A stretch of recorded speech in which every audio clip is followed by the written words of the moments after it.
Hello everyone. So in the previous two classes we have understand what is ethics. We have understand how ethics evolve in the society. और ethics के साथ साथ हमने कुछ thinker scholars को समझा था, Aristotle, Mahatma Gandhi ji, different scholars of different times. हमने ethics का evolution समझा था और कुछ concept हमने integrity के दिए देखे थे और एक केस स्टडी हमने सॉल्व की थी साइक्लोन फ्लड वाली. ठीक है. इस क्लास में हम क्या करने जा रहे हैं? तो इस क्लास में हमारे कुछ थिंकर्स है, जैसे कि एमाइल डर्कहाइम साहब हो गए, स्कॉलर्स है, मैक्स वेबर हो गया. Okay, then we have again M K Gandhi.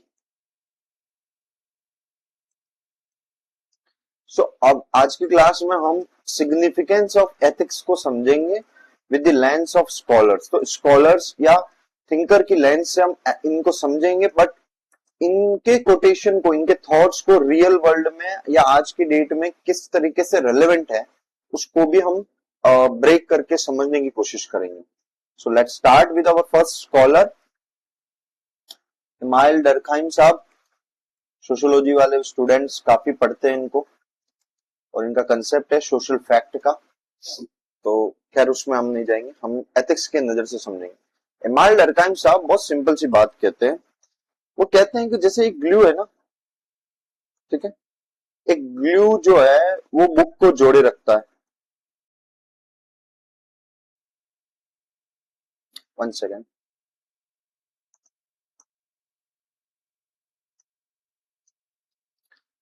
जैसे एक ग्लू है, उसमें जो उससे क्या होते हैं, जो पेजेस होते हैं बुक के वो जुड़े रहते हैं. वैसे ही एथिक्स जो है ना, वो एक ग्लू है. ग्लू है तो क्या करता है? It hold the society together.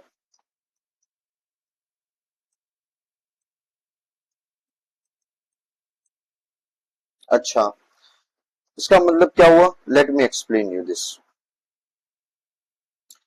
मैंने आपको शुरू में ये बताया था कि एथिक्स को अगर मेरे को कुछ सिंपली एक सिंपल सा वर्ड पूछे ना, तो उसका मतलब होता है गुड बिहेवियर. ठीक है. एक गुड बिहेवियर हमें क्या बोलेगा? पीसफुल लिविंग, हैप्पी लिविंग,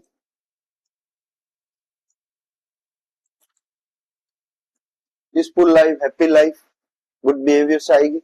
और एक हार्मोनी एस्टैब्लिश होगी among the members of the society.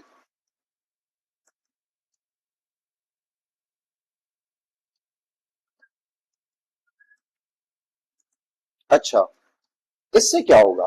तो एथिक्स एज ए ग्लू कैसे एक्ट करता है वो समझते हैं हम. देखो, अगर आप जो एथिकल वैल्यूज को प्रमोट करते हो किसी सोसाइटी में, तो उस सोसाइटी में क्या होगा? उस सोसाइटी में एक गुड बिहेवियर डॉक्ट्रिन एस्टैब्लिश होगी. इस गुड बिहेवियर डॉक्ट्रिन से क्या होगा? ठीक है, सोसाइटी में wellness, happy living, nicely living या वेलफेयरिज्म एस्टैब्लिश होगा. अच्छा, उससे क्या होगा? सोसाइटी का जो ग्रोथ है, सोसाइटी में जो डेवलपमेंट होगा, वो सोसाइटी ये इंश्योर करेगी कि वो सबके लिए हो, common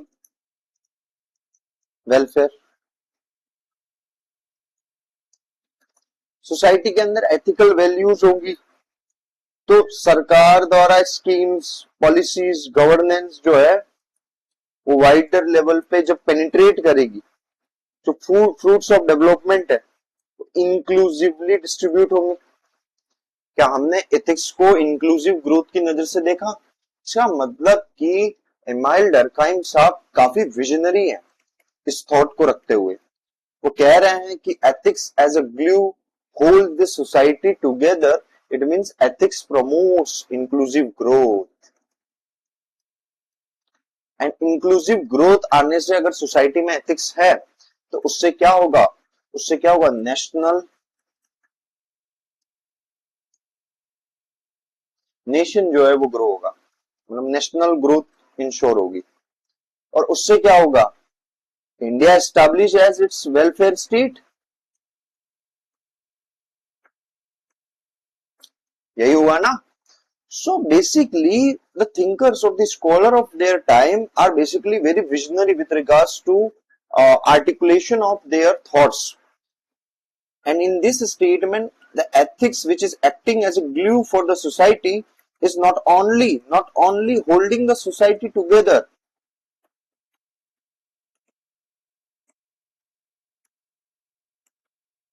but it is promoting one of the most important indicator of human society that should be there, that is called as human development.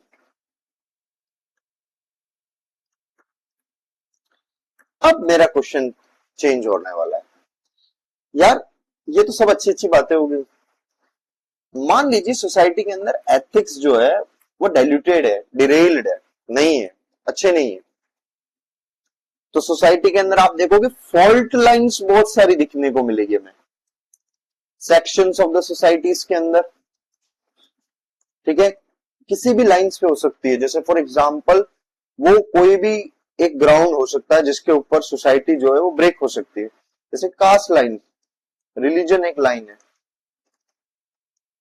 ठीक है। फॉल्ट लाइन क्यों बोलते हैं हम इसको, क्या रिलीजन अलग अलग होना ही फॉल्ट लाइन है, नहीं, अलग अलग रिलीजन होना डाइवर्सिटी है, पर अलग अलग रिलीजन के बीच में हार्मोनी ना होना फॉल्ट लाइन है। तो इस चीज को समझिएगा, कभी इंटरव्यू में आपको ये क्वेश्चन पूछ सकते हैं कि India has many religions, many caste and many type of communities, many tribal groups. Do you think that this is the reason that we are not united? This has created a fault line. We should come with a simple uniform code for the whole nation to promote nationalism. वो आपको फंसा लेगा। अब बोलिए sir नहीं, we should have a social mission to project ethics. तो ethic के लिए, एथिक्स को बिल्ड करने के लिए, इनबिल्ड करने के लिए, इनकलकेट करने के लिए, वैल्यूज को इनकलकेट करने के लिए हमें एक सोशल मिशन की जरूरत है। और आप देख रहे हो आजकल फॉल्ट लाइन बहुत इजीली क्रिएट हो जाती है, even the people who have no understanding of their religion, their own codes, they are trying to misinterpret due to the misinformation which is going on the internet, social media. और बहुत दुख के साथ कहना पड़ता है कि India, हमारे खुद के देश के लोग बहुत सारे इस चीज को प्रमोट करते हैं, जबकि ये चीजें कौन करता है, बाहर की एजेंसियां ज्यादातर केसेस में। कौन से सेकंड,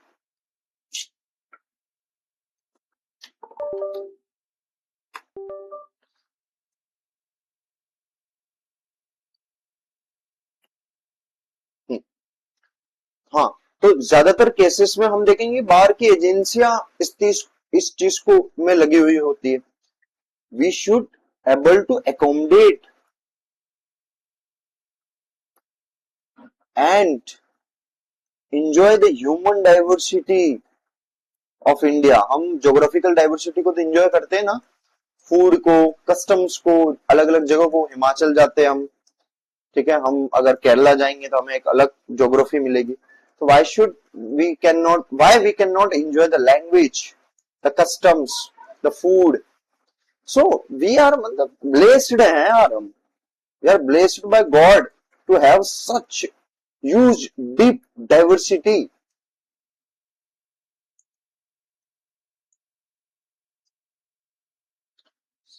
सो इमाइल डर्कहाइम्स का जो कोट है ना, वो सिर्फ human development, inclusive growth,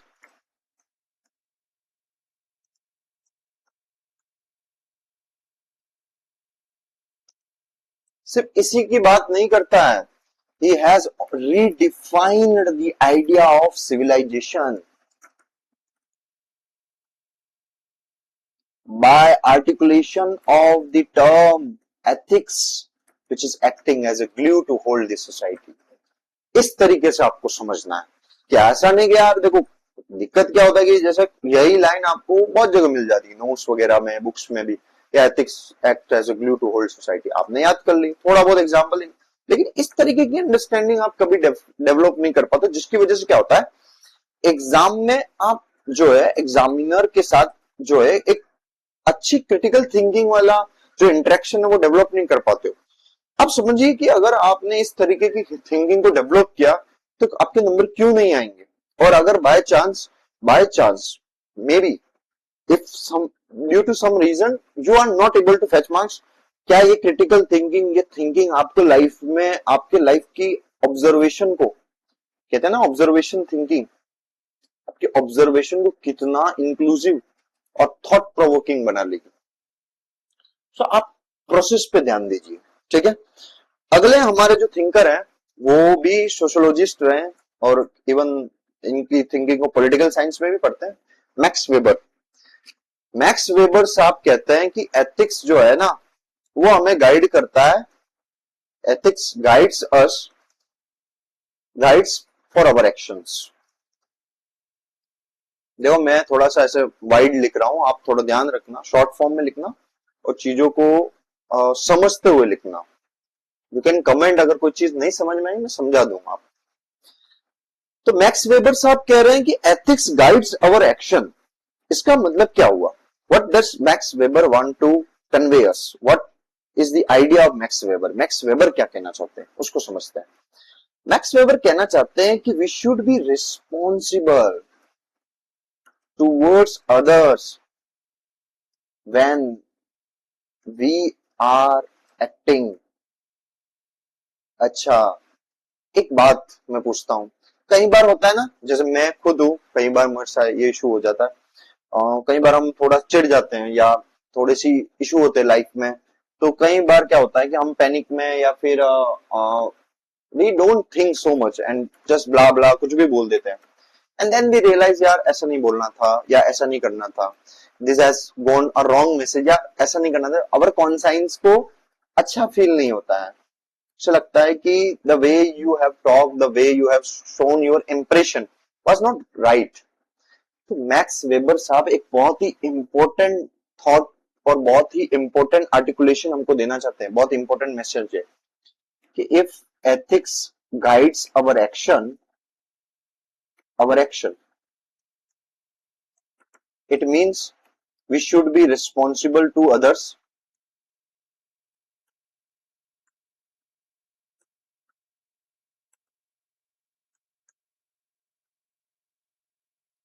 What does it means? It means we should be conscious enough. We should think. We should do some cognition before we act. अच्छा, ये तो ऊपर ऊपर की बातें होगी, थोड़ा एग्जाम्पल से समझाओ। चलो एग्जाम्पल देता हूं। मान लीजिए लेट्स से कि there is a person, there is a boy who have come from a very rural background, ठीक है। he taken the admission in a English medium school, क्योंकि उसके फादर को लगता है चलो हमने नहीं पढ़ा और इसकी मम्मी ने भी इतनी पढ़ाई नहीं की तो हमारा बच्चा पढ़े, ठीक है। तो ही thought on the first day of the school some boys bully him, some make joke of him कि यार इसको तो हिंदी नहीं बोलने आती, इंग्लिश का कैसे सीखेगा ये, ठीक है।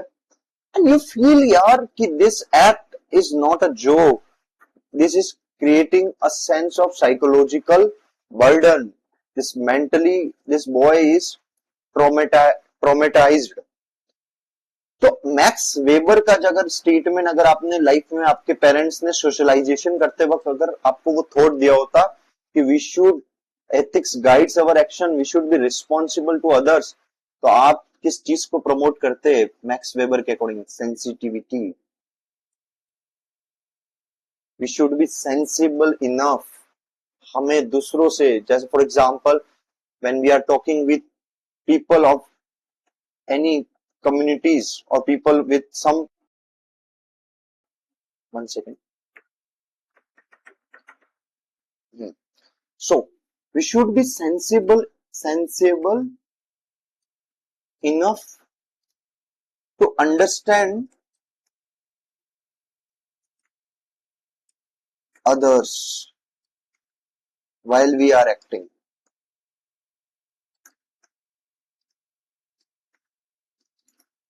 हमें क्या होना है, हमारे अंदर एक सेंसिटिविटी होनी चाहिए। जैसा आप कई बार होता ना, जैसे कि कोई पैट्रियार्की का भरा पड़ा है, कोई ऑर्थोडॉक्सी से भरा पड़ा है, ठीक है, बढ़ लेते ना, मतलब बहुत लोग बहुत चीजें भर लेते दिमाग में, और दैट मस्कुलिनिटी, मेल सुपेरियरिटी। तो when you talk with any girl, when you dealing with public, ये सब कुछ रिफ्लेक्ट होता है। आपको लगता है आप इसको दबा देते हो, सप्रेस कर लोगे, सप्रेशन में और ज्यादा दिखेगा, वो उबाल मार के बाहर आएगा फिर वो। इसलिए क्या होगा, रिकरेक्शन। और रिकरेक्शन और एग्जामाइन खुद को करना जिंदगी में सबसे टफ होता है दोस्तों। What is easy is to become blind enough, is to become that you are superior, तुम्हारी तो कोई गलती ही नहीं थी, तुम तो बहुत वैसे हो। इट्स वेरी इजी, क्योंकि तुम्हें, लेकिन जब ये दुख जो आपके कॉन्साइंस को, you are hurting the very conscience inner you, और वो जो अंदर बनेगा आपका कई सालों तक, वो बहुत बड़ा हो जाएगा, और चीजें जब फटेगी आपके लाइफ में तब बहुत लेट हो जाएगा। और जब भी आपको कोई बड़ा या कोई भी इंसान जो आपसे एक्सपीरियंस वाला है, जो कुछ चीजें सिखाता है, जो रिकरेक्शन की बातें करता है, जो आपको कहता है कि आप एग्जामाइन कीजिए खुद की पर्सनालिटी के, नहीं कर पा रहे तो हमारे पास बहुत सारे जैसे कि साइकोलॉजिस्ट होते हैं, कोई कुछ कुछ इश्यूज को सोल्व करने के लिए, और हमारे पास काउंसलिंग्स होती है, तो आप जाइए उनके पास। Even talk to your mother, talk to your father, talk to your family members, and be very open to them with regards to your problem. नहीं समझेंगे कोई बात नहीं, आपने तो प्रयास किया ना अपने फ्रेंड्स के। डोंट बी लाइक कि यार मैं अपने लेवल पे सब कुछ कर लूंगा, सॉल्व हो जाएगा, नहीं, ऐसा नहीं करना है। आप क्या करोगे, आप इनर कॉन्शियसनेस को हार्म कर लोगे, और जिसकी वजह से आपके एक्शन जो है वो भी बिगड़ेंगे, और आप एक लूप में फंस जाओगे, और आपको लगेगा कि यार मैं बहुत ही बैड इंसान या बहुत ही इविल चीजें में फंस रहा हूँ, और even I have diluted my own character. तो आपके एग्जिस्टेंस को एक क्वेश्चन आ जाएगा खुद पे, ठीक है। तो मैक्स वेबर की जो स्टेटमेंट है ना, एथिक्स गाइड्स अवर एक्शन, इसमें एक और बात जो मैक्स वेबर कहना चाहते हैं, सेंसिटिविटी के अलावा इंपैथी,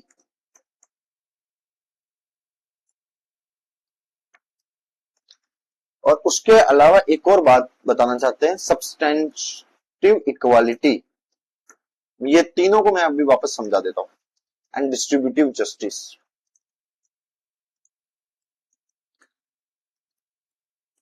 तो जिंदगी में आपको कभी भी किसी से प्री एजम्पशन सोच के नहीं मिलना है, या दुनिया भर ने जो भी बातें उसके लिए कही है ना, वो सोच के आप जाओगे तो पहले आपका माथा भरा पड़ा है उसके लिए, जो भी जजमेंट पास करनी है, तो आप कभी उसकी बात या उसकी तरफ की स्टोरी को नहीं समझ पाओगे।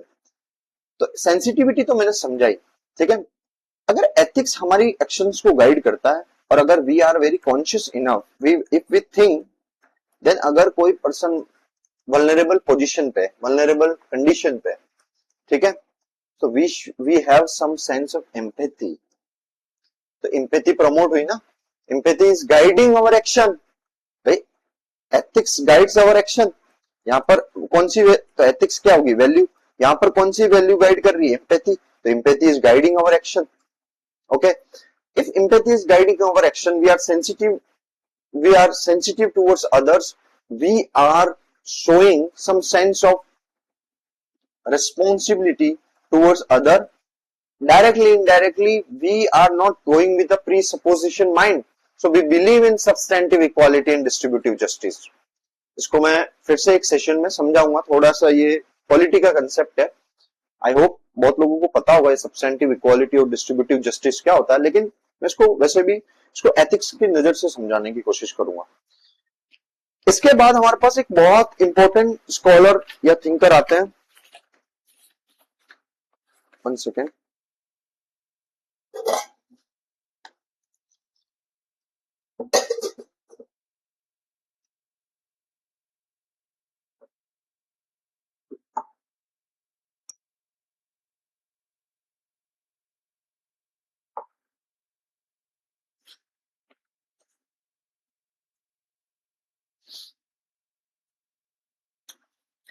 वो है कौटिल्य।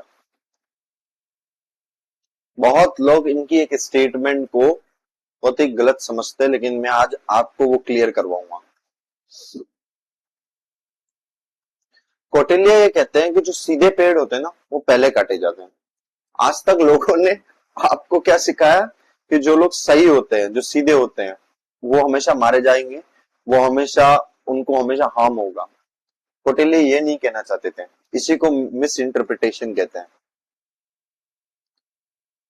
और मैं गारंटी कह सकता हूँ, इंडिया में जब व्हाट्सएप आया होगा ना, तभी इस ज्ञान का सबसे ज्यादा भरपूर मात्रा में फैला होगा। ये गलत है, ये रॉन्ग इंटरप्रिटेशन है।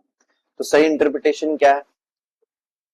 The person who upholds ethics, जो भी एथिक्स को अपहोल्ड करेगा अपनी लाइफ में, ठीक है यार, वो चैलेंज फेस करेगा, क्योंकि बहुत करेज चाहिए होता है एक अच्छी वैल्यू को अपहोल्ड करने के लिए। लेकिन जब वो उस करेज को करेगा, चैलेंज फेस करेगा, तब उसे एक इन्फॉर्म्ड डिसीजन मेकिंग करनी है। अब इस चीज को कौटिल्य ने समझाया कि इन्फॉर्म डिसीजन मेकिंग क्या होती है। मतलब ये है कि फॉर एग्जांपल, लेट्स से कि आप एक एसडीएम हो, ओके, डीएम ने आपको प्रेशर किया कि आप इस फाइल को आगे ग्रास रूट लेवल पे इस प्रोजेक्ट के लिए साइन इन कर लो और इसको आगे के काम के लिए दे दो। आपने देखा यार, ये जो प्रोजेक्ट है, ये इन्वायरमेंट क्लियरेंस पूरी तरह सही नहीं लिए, मैनिपुलेट कर रखा है। तो आपने क्या सोचा पता है, अगर मैं इसको अगेंस्ट चला जाऊंगा, हायरार्किकल अगेंस्ट, तो यार ये तो मुझे पे ही प्रेशर आएगा। तो you have gone with N ethical decision. आपने इस फाइल पे साइन नहीं किया, लेकिन आपने एक इन्फॉर्म डिसीजन मेकिंग की, मीडिया को, वहां के स्टेक होल्डर्स को बताकर इनफॉर्मल लेवल पे कि सर इस तरीके की घटना यहाँ पर इस तरीके से होने जा रही है, क्या आप लोग इस तरीके से इस घटना के लिए या इस टाइप के प्रोजेक्ट के लिए तैयार हो? क्या ये डिसीजन यहाँ की सिविल सोसाइटी, यहाँ की कम्युनिटीज के लिए किस तरीके से सही है? तो वहां के local political party, regional parties को आपने थोड़ा सा बात करने की कोशिश की, स्टेक होल्डर्स जिन पे इम्पैक्ट पड़ने वाला, उनसे बात की। और फिर जो है, आपने अपने लिए एक डॉक्यूमेंटेशन किया। वो तो इनफॉर्मल हो गया, ये फॉर्मल काम हो गया कि this is the particular project, जिसके लिए मुझे इस तरीके की एथिकल चैलेंजेस हैं और इस रीजन की वजह से मैं इसको आगे क्लियरेंस नहीं दे रहा हूं। दिस विल शो कि सीधे पेड़ कटेंगे, but they will face the challenge, cutting in the sense they will face the challenge, but what you have to do, you have to show informed integrity। मतलब कि आपको जो है डिसीजन मेकिंग तो करनी है, लेकिन डिसीजन मेकिंग इस तरीके से नहीं करनी है कि आप जो है पूरी तरह से अफेक्ट हो जाओ और फिर कभी खड़े ही नहीं हो पाए। You have to bounce back, you have to show people कि यार आप सही थे, you have made an ethical decision. उसके लिए आपको डॉक्यूमेंटेशन करना होगा, पीपल्स, स्टेक होल्डर्स, जो भी इंपैक्ट होने वाले उनसे बात करनी होगी, ठीक है। अगले हमारे महात्मा गांधी जी हैं। तो Gandhian idea of, very simple idea, significance of ethics के ऊपर गांधी जी बहुत ही सिग्निफिकेंट बात बोलते हैं। True measure of any society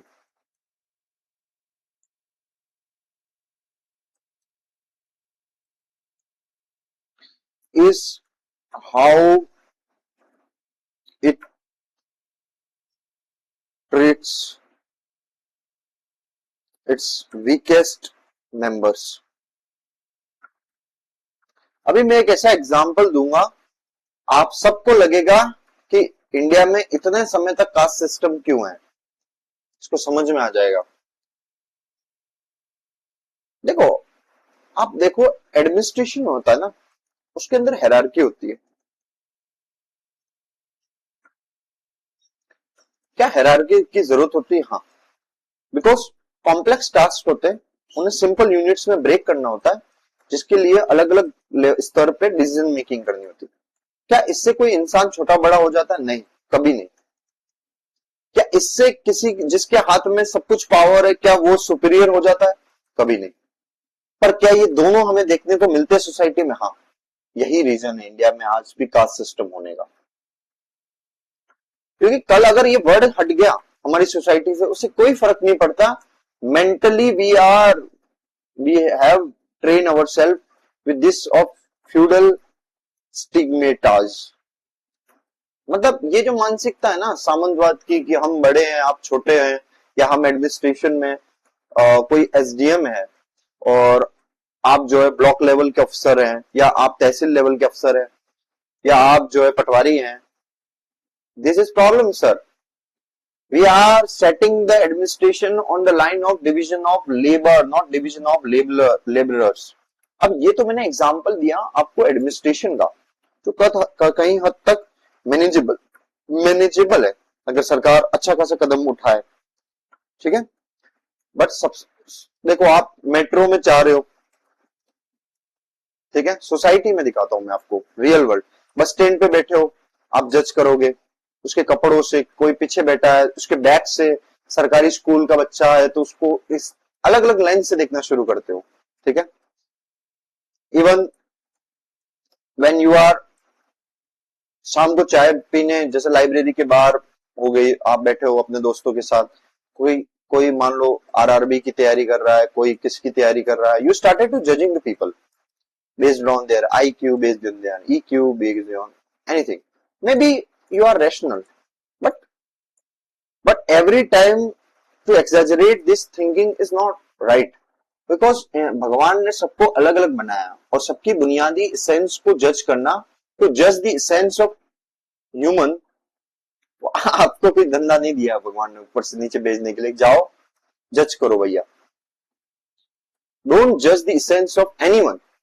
anyone means anyone it's in the sense की वो क्या प्रोफाइल है, क्या है, कोई मतलब नहीं। जज when it matters for the order of the society, when it matters for the order of the nation, when you need to recruit someone। UPSC जज करती है हमको, एग्जाम्स जज करते हैं ना हमको, ठीक है, हमारे पेरेंट्स करते हैं क्योंकि उनका कर्तव्य है बच्चों को अच्छा बनाने के लिए। आप कौन होते हो जज करने वाले? कोई नहीं होते हो आप। So be in your own harmony, ठीक है। तो गांधी जी का जो कोट था वो ये था कि अगर वो weakest section of the society, यानी जो वल्नरेबल सेक्शन है, उसे अगर अच्छा ट्रीट नहीं करता है तो वो सोसाइटी कोई काम की नहीं। यानी कि गांधी जी एक बहुत बड़ी स्टेटमेंट थॉट दे रहे, ग्रोथ वर्सेस डेवलपमेंट। कैसे? सोसाइटी चाहे कितना भी ग्रो कर ले इकोनॉमिक लेवल पे, अगर सोशली वो डेवलप नहीं है, इंक्लूसिव नहीं है, उसके अंदर वैल्यूज नहीं है, वो अपने वीकर सेक्शन को अच्छा ट्रीट नहीं करता है, वो ग्रोथ कोई काम की नहीं। समझ रहे हो? तो Gandhi has the Gandhian lens is very visionary lens towards the understanding not only about the story of growth and development but the overall story of human welfare. तो सोसाइटी की दिशा कहां जा रही है? What is the direction the society is going through? Progress को मापना growth या quantity पर छोड़ दो। प्रोग्रेस मापनी है तो सोशल स्केल पे मापो कि सोसाइटी के अंदर हार्मोनी कितनी है, वैल्यूज क्या है, ठीक है। सोसाइटी के लोग, अलग अलग कम्युनिटीज के लोग एक दूसरे से इंटरेक्ट करते, उस इंटरेक्शन का एम्पिरिकल, क्या एम्पिरिज्म उसका रेशनल है? इसको मैं फिर से समझाऊंगा।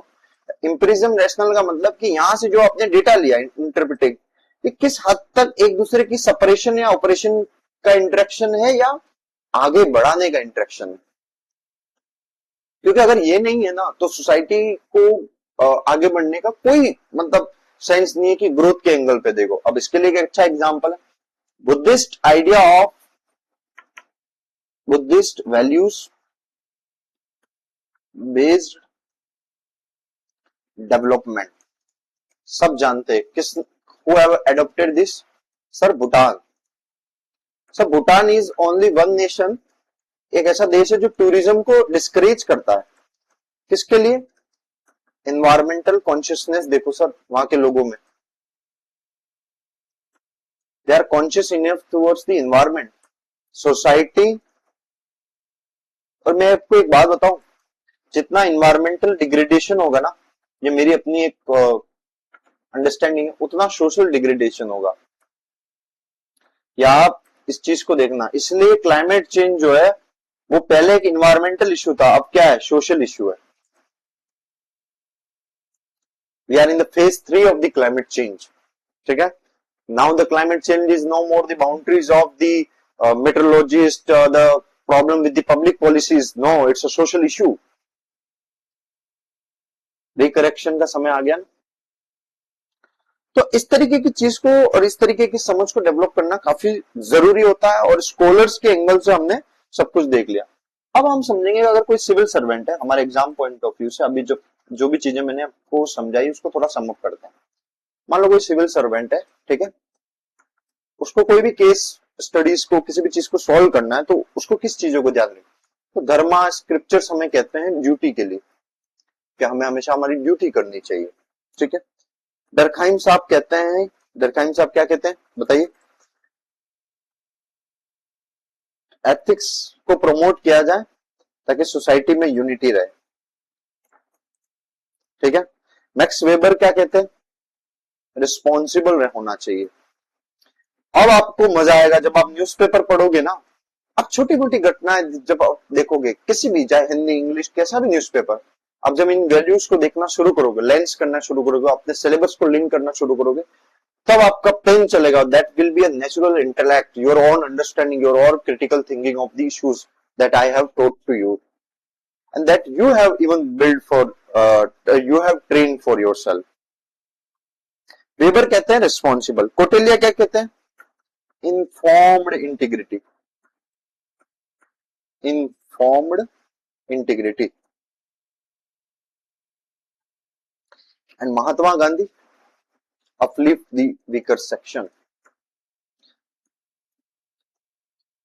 अब कल का अखबार जब आप खोलोगे तो इन वैल्यूज को लोकेट करना शुरू करना, ठीक है।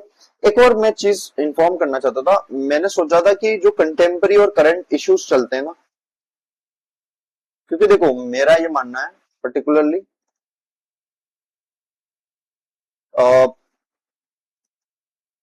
जो भी चीजें न्यूज में होती हैं, चाहे वो पीआईबी में हो, चाहे वो द हिंदू में हो, चाहे वो इंडियन एक्सप्रेस में हो, चाहे वो किसी भी न्यूज में रही हो, या फोर्थ टाइम्स ऑफ इंडिया में, ठीक है। मेरा ये मानना है, अगर सिलेबस पे अगर आपकी कमांड है और आप पूरे साल अगर न्यूज़पेपर को अच्छे से पढ़ते हो, समझते हो इश्यूज को, चाहे वो मेंस के पर्सपेक्टिव हो या प्रीलिम्स के पर्सपेक्टिव, एटलीस्ट मेंस के मैंने देखे 70 to 80% of questions are directly indirectly comes from linking the syllabus to the news. And prelims में मैंने देखा कम से कम 60% of your thing comes from the backward linkages और फ्रॉम द स्टैटिक एरिया, और जो होता है 20 to 30% होता है प्योर करंट अफेयर। तो मैं सोच रहा था कि इस सीरीज को भी शुरू करूं, बट इसमें चैलेंज ये है कि मेरे पास भी पॉसिबिलिटी ऑफ टाइम है। तो लेट्स सी, आप कमेंट में मुझे बताना क्या इस तरीके की इनिशिएटिव को शुरू करना चाहिए नहीं करना चाहिए। तो आपको, आई होप आपको मजा आया होगा, और काफी ओपन डिस्कशन था आज का, और I have also enjoyed this discussion. So we will meet in the next session. Thank you.